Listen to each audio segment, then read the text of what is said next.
Lajpore jail ખાતે એક custodial ડેથનો બનાવ બનેલો છે, જે સંદર્ભે અત્રે હાલમાં સિવિલ હોસ્પિટલ ખાતે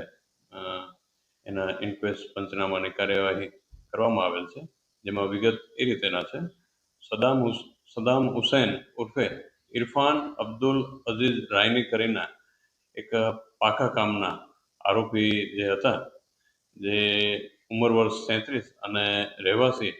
મુસ્લિમ ફળિયા ધારાગીરી નવસારીના રહેવાસી છે, જેઓને નવસારી રૂરલ પોલીસ સ્ટેશન ખાતે વર્ષ 2021માં આઈપીસી કલમ 363, 366, 376, 2JIN અને 376(3)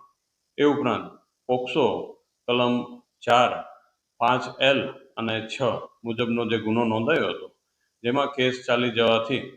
નામદાર કોર્ટ દ્વારા તારીખ 5/6/2023ના રોજ તેઓને આજીવન કેદની સખત સજા તે ઉપરાંત દંડ રૂપિયા 30,000ના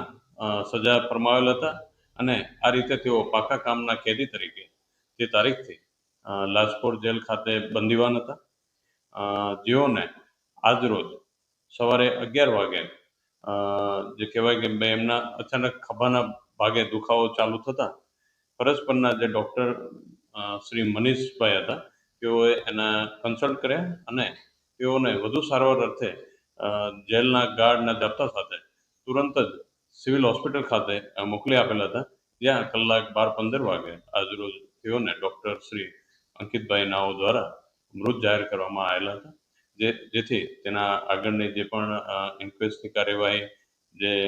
માનનીય શ્રી એસડીએમ સાહેબ અત્યારે હાજર છે, તેઓના દ્વારા હમણાં કરવામાં આવેલી છે, અને આગળની જે તપાસ છે તે અમારા દ્વારા ચાલુમાં છે.